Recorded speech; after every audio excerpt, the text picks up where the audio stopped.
জেজেএমৰ যি আঁচনি সেই আঁচনিৰ দুৰ্নীতিৰ ছবি ইতিমধ্যে পৰিলক্ষিত হৈছে আৰু সেই দুৰ্নীতিৰ ছবি ছবি আমি ND24 সম্প্ৰচাৰ কৰি আছো। জল জীৱন মিছনৰ পানী যোগান আঁচনিসমূহ প্ৰকল্পসমূহ কেনেদৰে আছে অৰ্ধনিৰ্মিত কিছুমান নিৰ্মিত হ'ল কিন্তু ৰাইজে পানী পোৱা নাই। তাৰ সমান্তৰালকৈ আমি ডিগবৈ সমষ্টিৰ বৰবিল গাঁও পঞ্চায়তৰ নাহৰকটীয়া গাঁৱত উপস্থিত হৈছো। এই গাঁওখনত কিন্তু এটা অদ্ভুত আমি যদি বিষয় চাওঁ, এই গাঁৱত কিন্তু জেজেএমে ঢুকিয়ে নাপালে।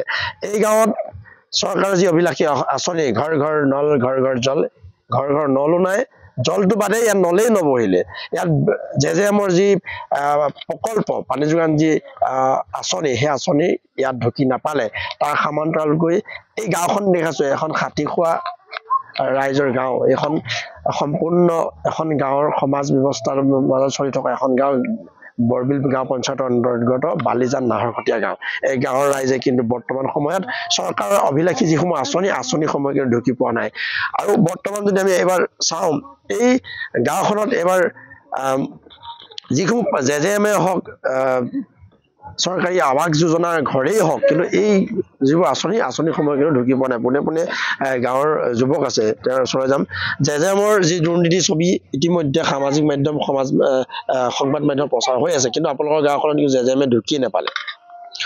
হয়, ভাৰতৰ প্ৰধানমন্ত্ৰী নৰেন্দ্ৰ মোদী ডাঙৰীয়াই তেখেতৰ ভাষণত বাৰে বাৰে কৈছিলে যে 2024 চনৰ আগে আগে প্ৰতিখন গাঁৱৰ প্ৰতি ঘৰ মানুহত যে পানী দিব, বিশুদ্ধ খোৱা পানী ব্যৱস্থা কৰিব, যিটো ঘৰ ঘৰ নল ঘৰ ঘৰ জল কৈছিলে। কিন্তু তাৰ বিপৰীত ছবি এই ডিগবৈ বিধানসভা সমষ্টিৰ বৰবিল পঞ্চায়তৰ অন্তৰ্গত 4 নম্বৰ ৱাৰ্ডৰ এই নাহৰকটীয়া গাঁওখন। এই গাঁৱত আজিলৈকে জেজেএমৰ আঁচনিয়ে ঢুকিয়ে নাপালে। আৰু এনেকুৱা অনুভৱ হয় যেন চৰকাৰৰ যেন এই মানচিত্ৰতেই নাই নেকি, জেজেএমৰ যিটো মানচিত্ৰ, এই মানচিত্ৰতেই নাহৰকটীয়া গাঁওখন নাই নিচিনা লাগে। কাৰণ ইয়াত যদি চাই এই গাঁওখনৰ বাদ দি চাৰিওফালে গাঁওবোৰত কিন্তু জেজেএমৰ পানী পৰি আছে,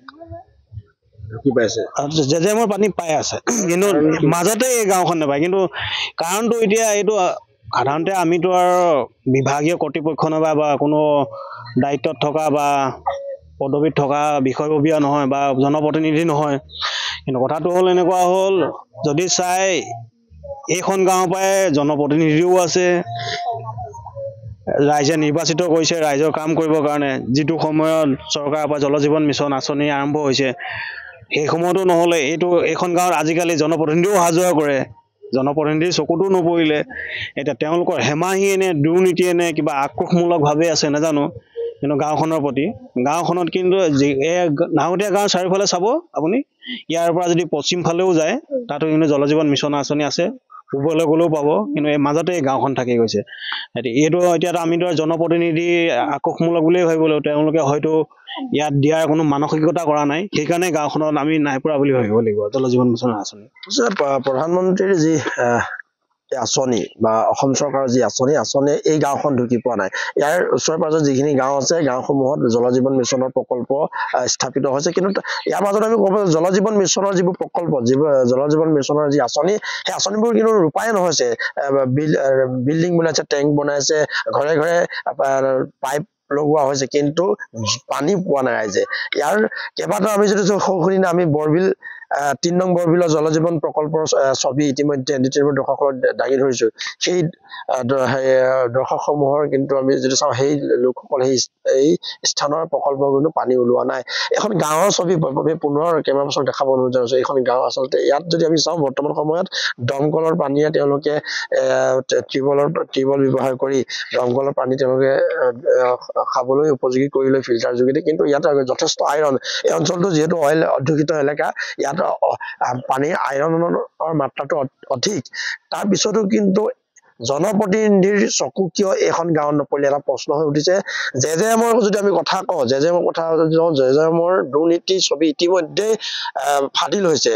ইতিমধ্যে ডিগবৈত প্ৰতিবাদী কাৰ্যসূচী ৰূপায়ণ কৰা হৈছে। আমিও আমাৰ ND24 কেমেৰাও জেজেএমৰ প্ৰকল্পত ঘূৰিছে। সেই সময়ত কিন্তু জেজেএমৰ পানী কিন্তু বৰ্তমান সময়ত ৰাইজে পোৱা নাই। এই দুৰ্নীতি কোনে কৰিছে? চৰকাৰে ইয়াৰ চকু ৰাখিছে না? আৰু এই গাঁওখন কিয় বাদ পৰি যাব লগা হৈছে?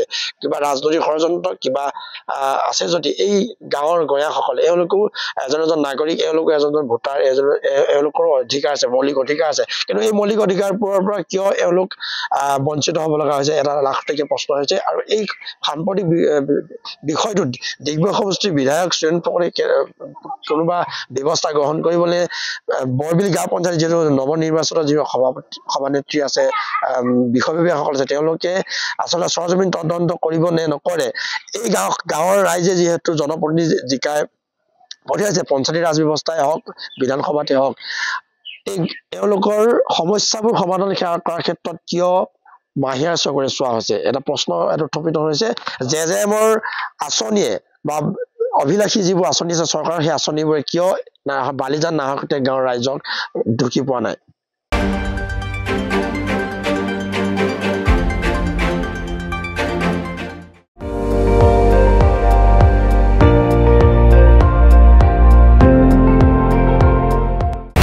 আপুনি চাই আছে ND24 সৰ্বশ্ৰেষ্ঠ নহয় সৰ্বোত্তমৰ দৌৰ